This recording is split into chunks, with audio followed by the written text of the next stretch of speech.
Okay, last week, you may remember, I let you hear Kamala Harris speak for herself on issues ranging from Israel, abortion, the border, crime, and the economy. I didn't just tell you what she has said over the years. I played the tape of her saying it. Now, you need to know what a vote for her will mean to your life, your family, and your values. Well, this week we had that little event going on in Chicago, the Democrat National Convention. I know you've just enjoyed every moment of it because it was so filled with joy, right? Seriously? I mean, we have been treated to a multi-night broadside accusing Donald Trump of pretty much everything from racism to grand theft. I mean, there was really nothing new in the accusations. But I got to be honest, it's wearing a little thin that a party that pretends that it hates Donald Trump for name-calling would spend 4 consecutive nights with a scripted narrative that did little but call Donald Trump every name of the worst kind. From having been around him, I can assure you, it did not melt him into the pavement with fear or hurt feelings. It just didn't. But I do hope those people, the ones who say they wouldn't vote for Trump because he says mean things. He calls people's names. I would say get over your petty hurts and realizes that what he does, he calls people's names in part to point out the hypocrisy of those whose over-the-top hatred of him is frankly irrational and for the most part unfounded.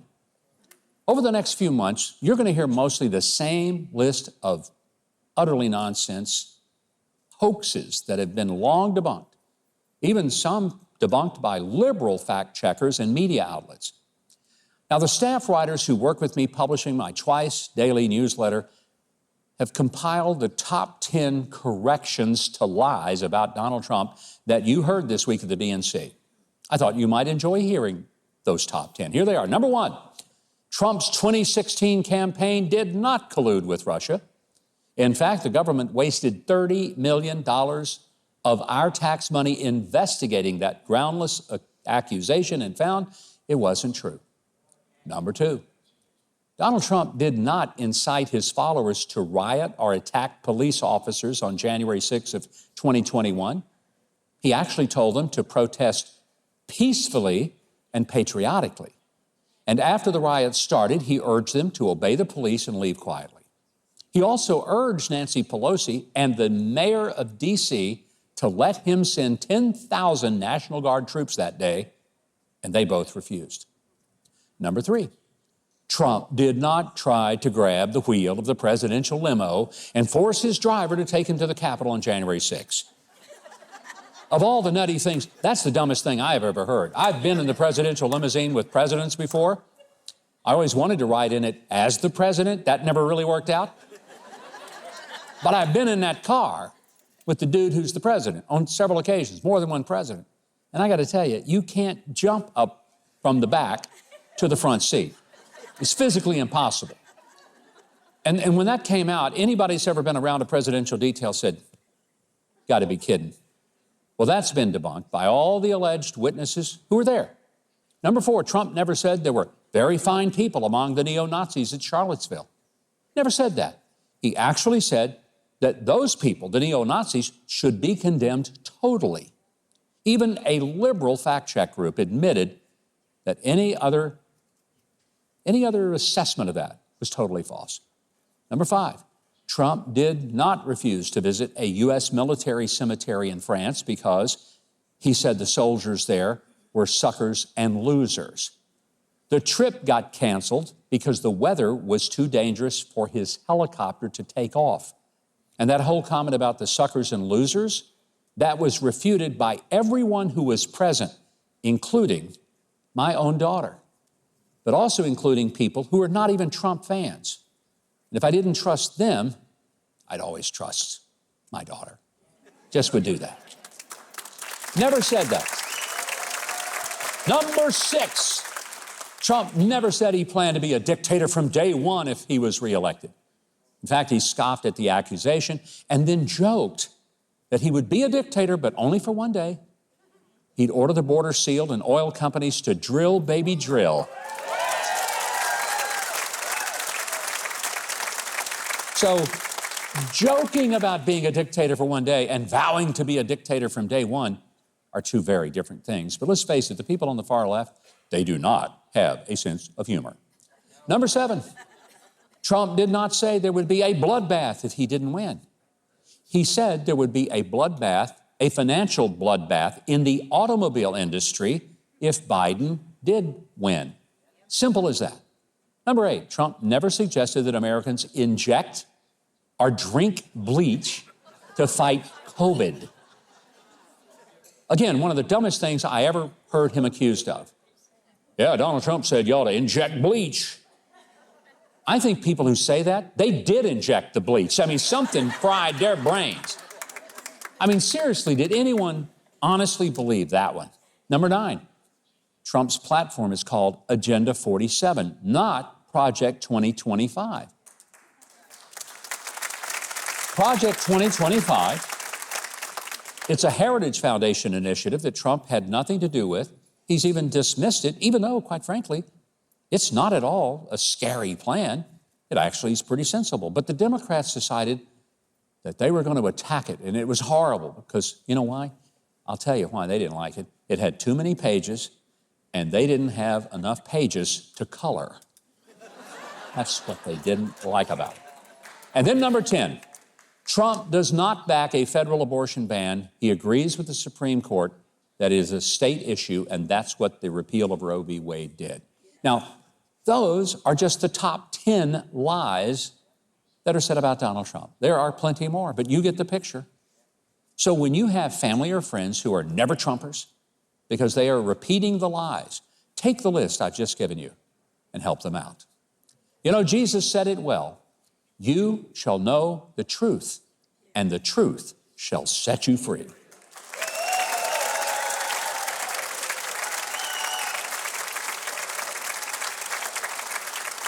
My next guest represents the great state of Tennessee in the United States Senate. She is a champion for forcing social media companies to operate with a level of accountability that nobody else has put on them. She's also known as a senator who is as tough as they come. I want you to welcome back to the show one of our very favorites, Republican Marsha Blackburn.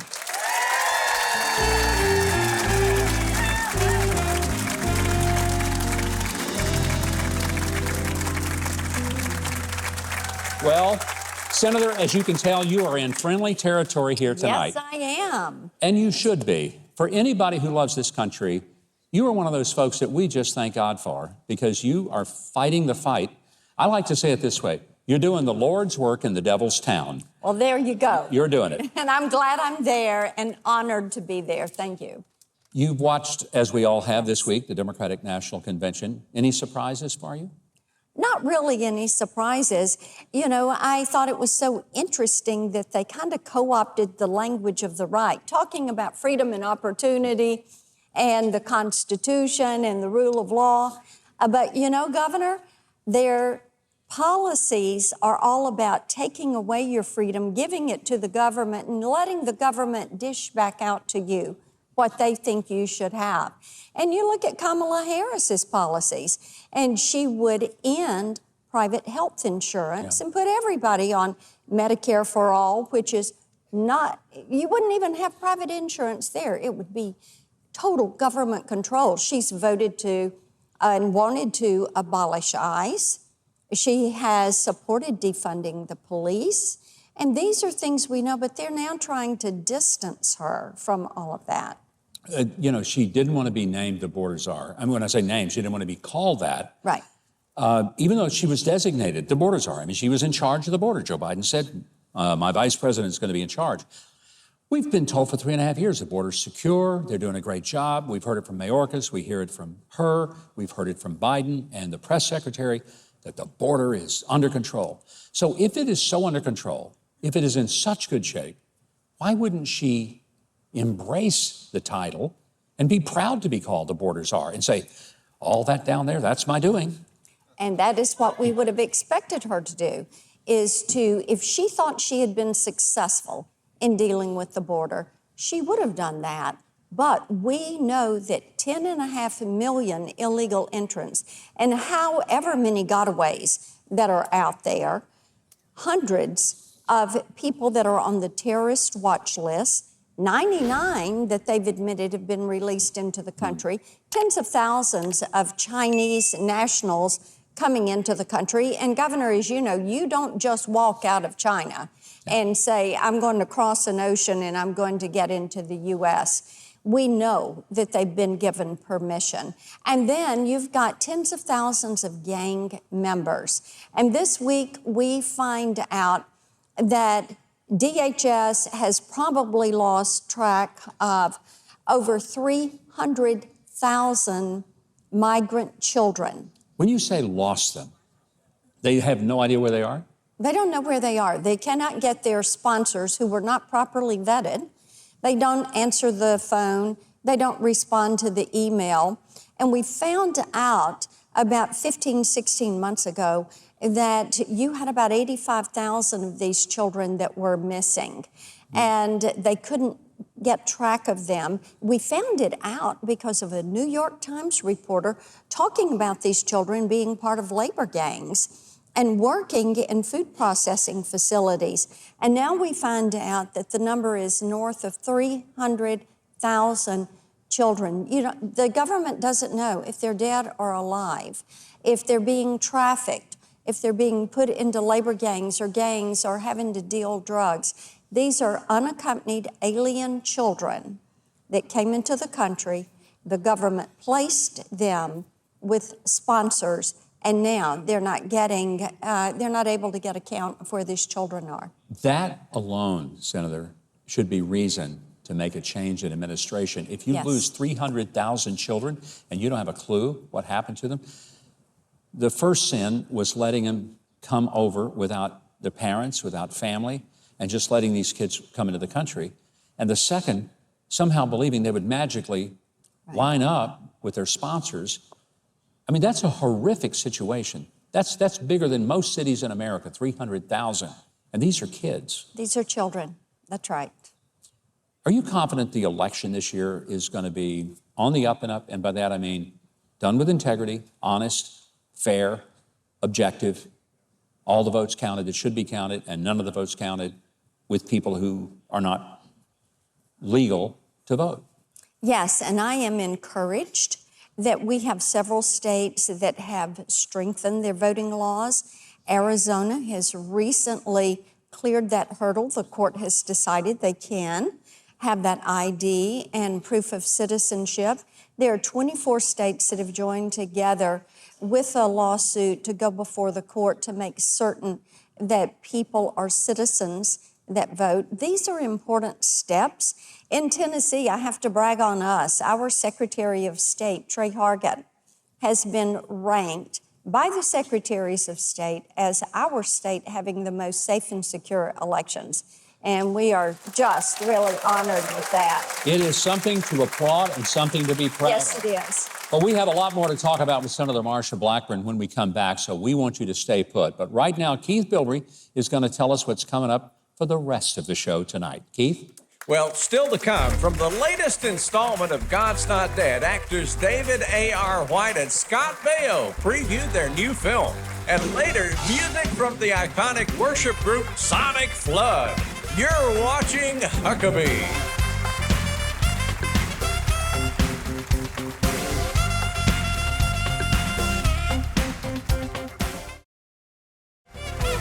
MikeHuckabee.com and sign up for his free newsletter and follow @Mike Huckabee on X.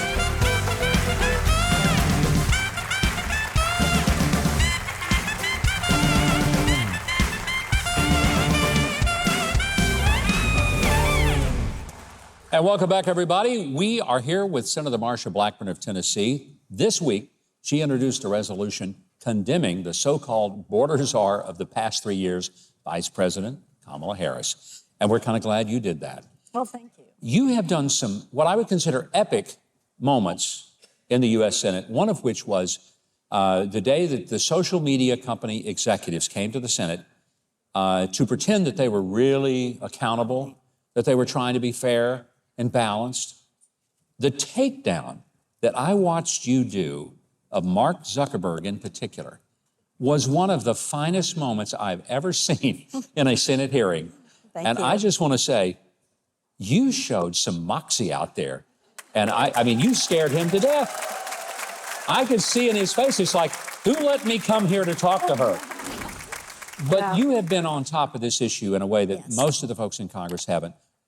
Explain what it is that you think we're really being taken advantage of. Oh, indeed. And yes, social media does need to be held accountable. And that is why I wrote the Kids Online Safety Act. It is bipartisan. Senator Blumenthal and I have done this as a team. There are 72 senators that are co-sponsors, and it cleared the Senate with a 91-3 vote. 91 to 3. There's almost nothing that goes like that. That's right.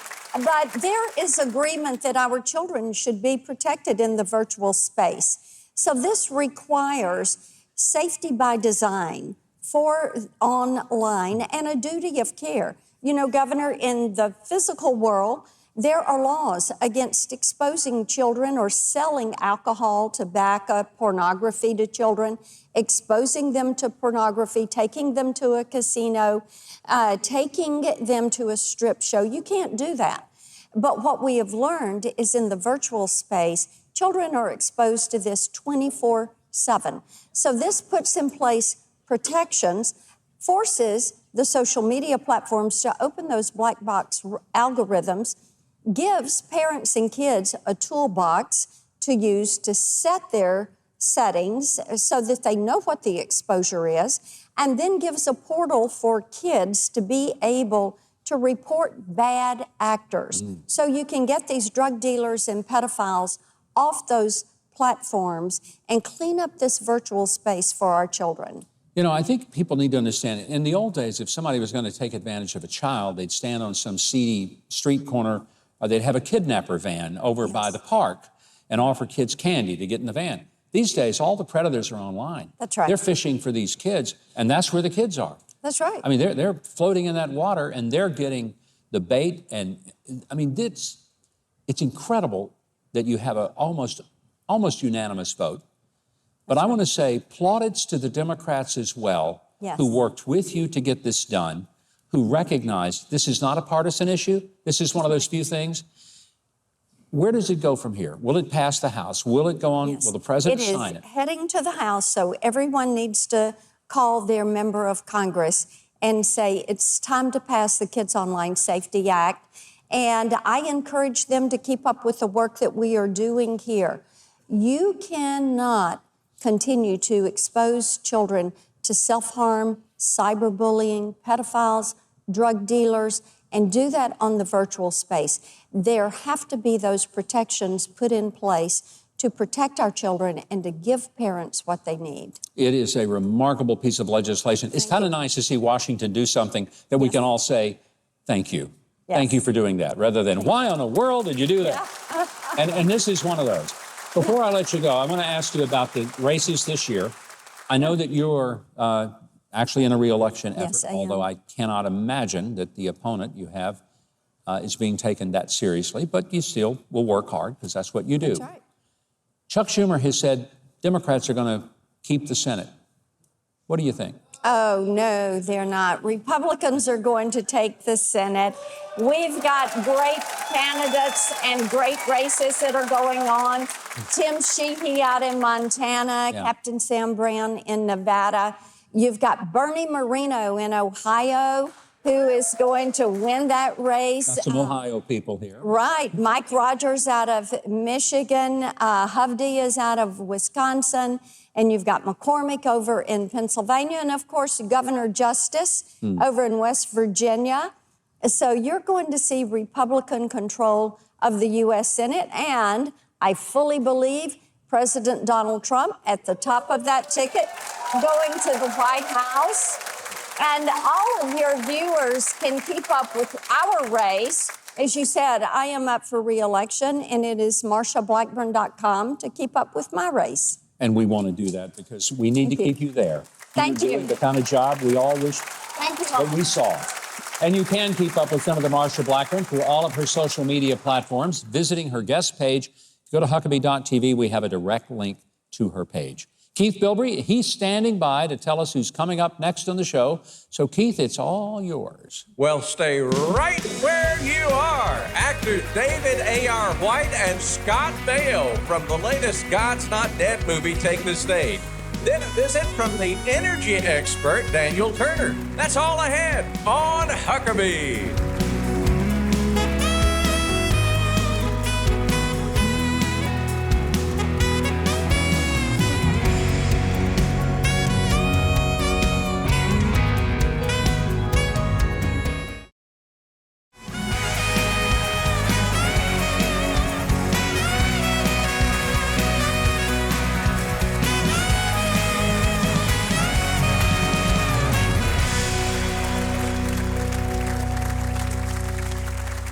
The latest installment in the hit faith-based film series, God's Not Dead, In God We Trust. It's hitting theaters September the 12th.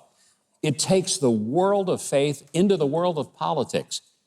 You know, in some ways, it almost mirrors my own personal journey from pastor to politics. I'm excited about this film, I really am. And not only because I'm in the film. I mean, that's reason enough, right, huh? Yeah. But here's what's really cool. Part of this film was shot right here in the Huckabee Theater.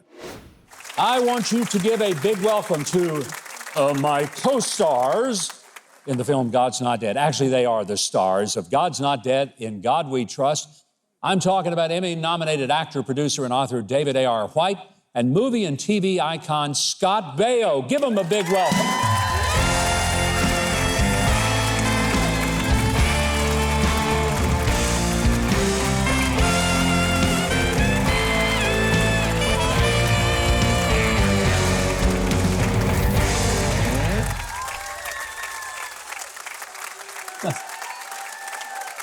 Hey, you brought a fan club with you. It's going to be just like this on Oscar night. And I promise, when I get that Oscar, I'm going to mention both of you. I'm absolutely going to do it. All kidding aside, 5th in the series, I think it's the best. David, I think it's the best one you've done, and I am so thrilled for the message of this film. Give us an overview, what God's Not Dead, God We Trust is about. It stars Scott Baio, first and foremost. No, it does not. It stars David. It stars David. I have a very important role in the movie. I don't. I'm joking. I'm joking. No, you do. You have a very important role in the movie. Go ahead, Dave. Sorry. It is about my character. I played Reverend Dave. He's back, and the incumbent passes, and there's a slot. There's only 4 weeks before the election, and nobody wants to run because politics is a dirty business, as well. As I for sure know. You've been through that. Yeah. And so, you know, and also because it kind of mirrors what the movie's about, is that Christians don't want to be involved in politics. Yeah. You know, there's this crazy stat that says 40 million American Christians don't vote in presidential elections. 40 million. Yeah.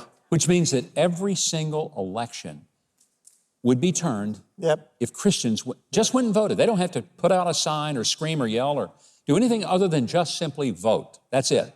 Just be involved. Yeah. Which is just voting. Like, that's the first step of just getting involved.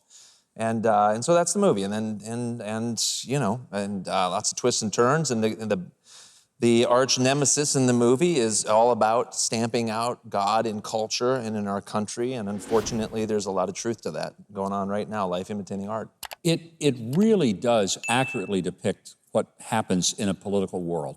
And when I saw the film, my first thought was, you guys did great research. This is authentic. And people who haven't been involved in politics maybe won't recognize it or think, yeah, that's just the story they're telling. I'm telling you, you nailed it. Scott, you play a bad guy in this. You're not a bad guy. You're one of the best guys I know. You're exactly right, Governor. I'm a great guy. But I've been playing good guys forever on television, and David came to me and said, do you want to do this role of a bad guy to hell? The guy I play tries to take David down. Yeah. Take the pastor down, because I'm working for an actor, gentleman, his name is Ray Wise, who's a fantastic actor. And that's what I do in the movie. So we're always plotting against Dave and his army against our army. And it was a lot of fun. I mean, it was a lot of fun doing this movie. What I think you guys capture very well is that the real battle that a lot of people will never see, they think that it's all political. The truth is, it's spiritual. Yeah. That's where the war is going on. And you do that without it being preachy, without it being churchy. It's a powerful film, and it just moves. When people see it, they're going to be amazed when it comes to the end, and they'll say, wow, yeah, we've only been here 10 minutes. And the ending at the debate, and I've told David this, is absolutely fantastic. I honestly think it's just a stellar film. David, the timing of this film couldn't be better. I mean, here we are in the middle of one of the most contentious election seasons ever. Was that intentional? I mean, the crazy thing about the God's Not Dead franchise is that it kind of mirrors what's going on in culture at the time. I would love to say, you know, we come up with these brilliant concepts and it's all our idea, but really I feel like it's a bit of God-breathed, you know, not to say that it's anything close to Scripture, I'm not saying that, but I just believe that God brings it for such a time as this. He brings it out, and this one, again, just seems like it's aligning up perfectly with where culture is and what culture needs to hear and see. Well, I want everyone to watch this film. I'm going to be back with David and Scott in a moment, because I want to get into more of the extraordinary nature of this film and why I hope, don't let anything keep you from seeing it, but don't see it alone. See it with friends, relatives, neighbors, people you work with. American Christians need to see the film, because I think it will inspire people to recognize your vote really does count. We're going to have more with Scott and David in just a moment, but we'll take a brief break. Stay with us. Keith Bilby might, I can't guarantee it, but he might even tell us what we have coming up later in the show. You better believe I will. Later, Executive Director of Power of the Future, Daniel Turner, discusses the critical state of America's energy. Then Rick Heil from the legendary Sonic Flood Worship Band sits with Mike at the desk before an incredible performance. It's all coming up on Huckabee.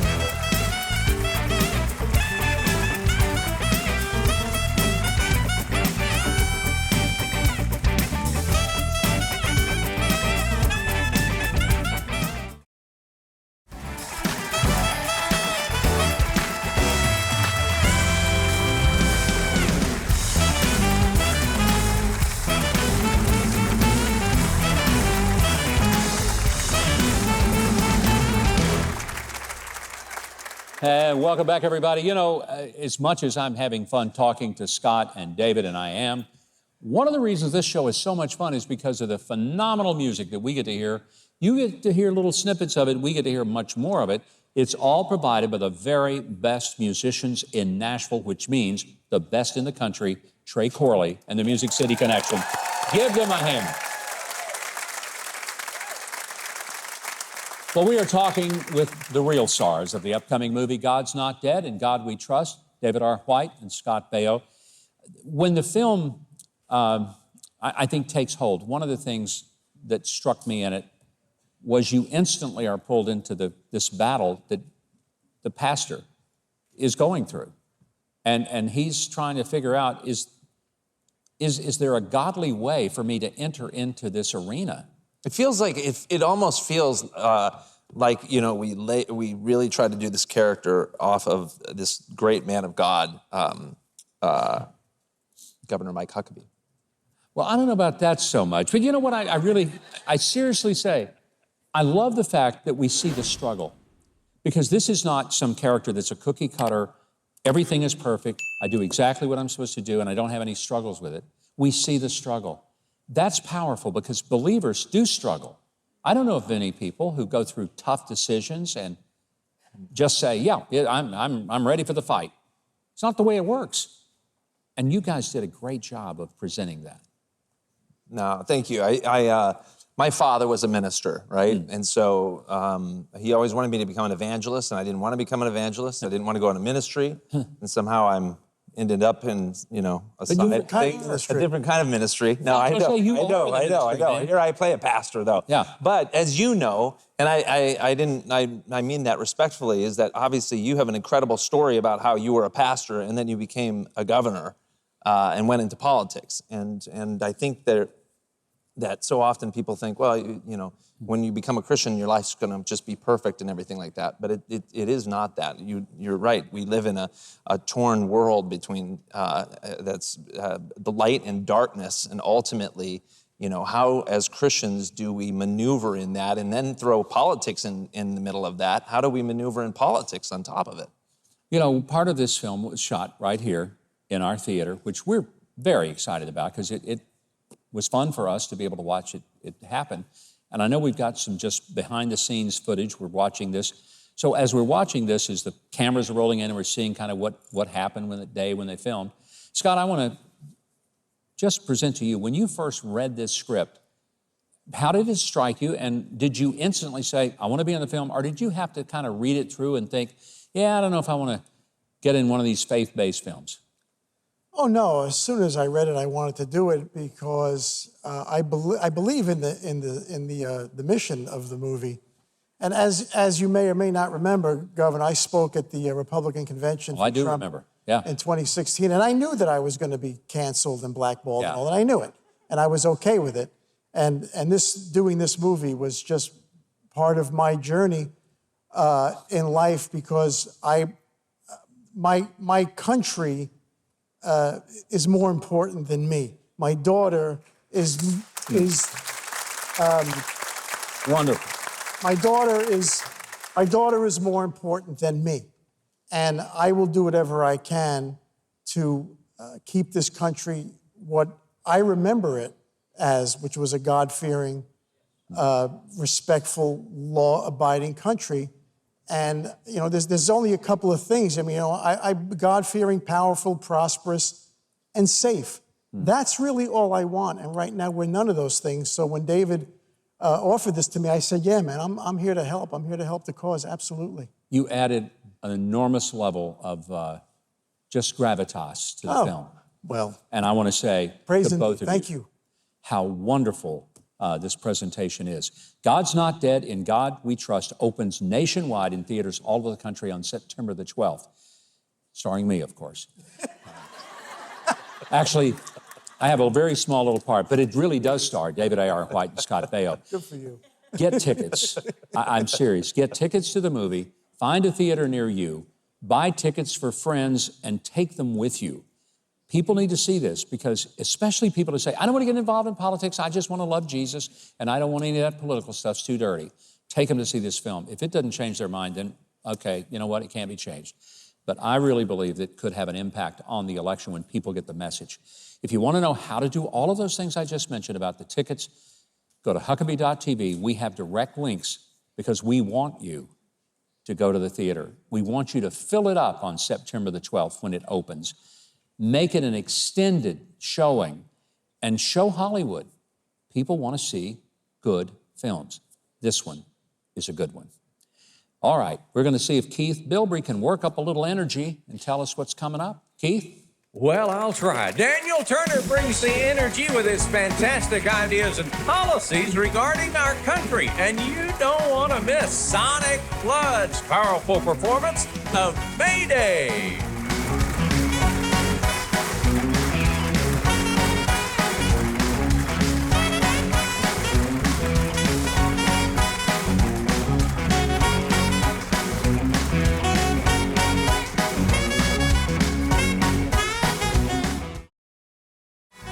Go to Huckabee.tv and get your very own Made in the USA Huckabee mugs, t-shirts, and more.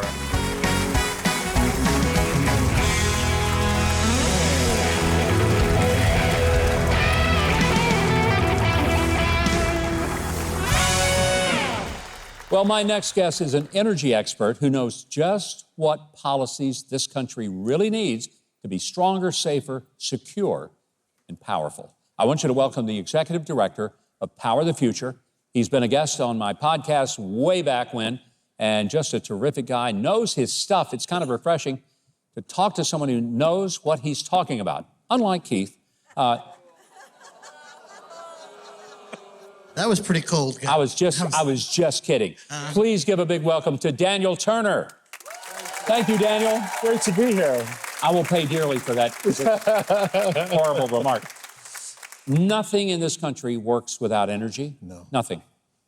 People don't get it, do they? How big a deal it is economically, in manufacturing, in our daily lives. Explain to us why energy may be the single most driving force of all of the economic issues we're worried about. It really is. Energy is absolutely everything. It's our national security, without a doubt. It's world peace. It undergirds our economy. It's our agriculture. It's our quality of life. It's our human dignity. But more than anything else, it's what has made America so powerful, because God has blessed us with hundreds of years of oil, gas, coal. It allows us to live in freedom and prosperity. And if we just could bring it to the surface, life would be more prosperous, more abundant, more affordable. So energy is absolutely everything, and it's why energy is always under attack. You know that ancient book, it's an old book, Acres of Diamonds, and it's about this guy who goes all over the world looking for treasure, and turns out he's living on top of acres of diamonds. It's sort of like our energy. You know, we will import it from Venezuela and Russia and all over the world, Saudi Arabia, but the truth is, we not only have enough to take care of ourselves, as you said, for several hundred years, we could be exporting energy and enriching America and its energy producers for decades. Absolutely. And transforming our own economy doing it. Why aren't we doing that? We could, and we were doing it for a little tiny window in 2017-18, pre-COVID under the Trump administration, and we could absolutely return to that. But look at what the policies of this administration has done just in terms of our own economy. Right? Everyone wonders, why are eggs so expensive? Why is meat so expensive? Utility bills. Yeah. Well, energy is everything, as I already said. Anything in the world is manufactured with, transported by, grown with energy. I have a sheep farm in addition to this job, so in rural Virginia.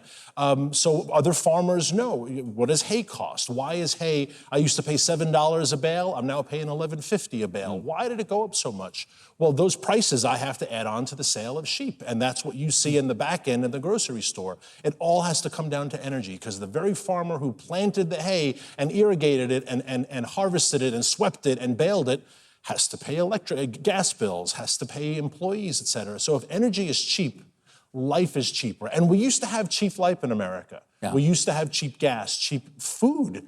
And we don't have that anymore. And that's ultimately what this election has to come down to. Why is life so darn expensive right now? It's because energy is expensive. Get energy under control, and the country's economy changes almost immediately.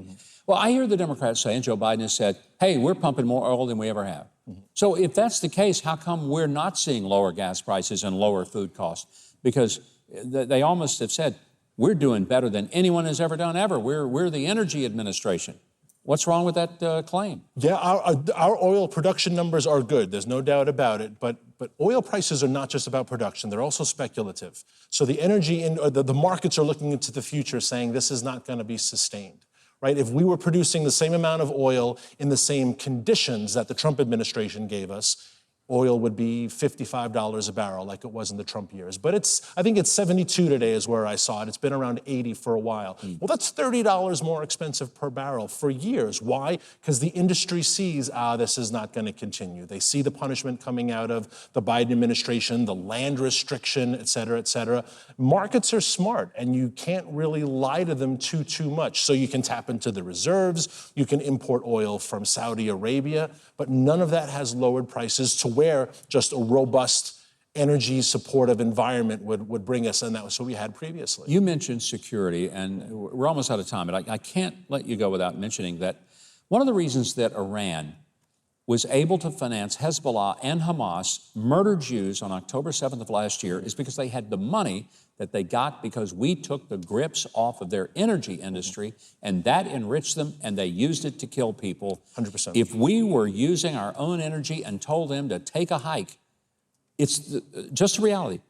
Daniel, the world would be a safer place. Absolutely. When we had a full, robust energy and economy, as we did under President Trump, we produced more oil for the greater number of people at a lower price point. We had more jobs, more revenue. We lowered emissions. If you want to play the emissions game, I think that's all bogus, but we'll play it. We lowered emissions more than any other country in the world. And we also starved our enemies, right? Russia didn't have a lot of money because $55 a barrel in oil isn't good for them. Iran didn't have any money because they were only able to produce around 300,000 barrels a day because of our sanctions. So our enemies were poor. And when our enemies are poor, the world is at peace. So, and you know what we didn't have also, which we hear about all the time? Price gouging, corporate greed, all of these things. Where was the corporate greed that they just found out now they could be greedy? So all of these things have come as a result of bad energy policies. It's reversible, and I'm praying we're successful in November because we need to reverse it for our country to survive and for world peace. And for every family in America, it's the right thing. Energy really may be the most important issue facing America, and there's a lot of deliberate misinformation about it. That's why we wanted Daniel to be here. If you want to get the facts, not the propaganda, if you go to Huckabee.tv, we will link you to follow Daniel Turner and the Power the Future organization. If you enjoyed this video, I hope you'll consider clicking the subscribe button below and the notification bell next to it so you don't miss any of our future videos when they go up online.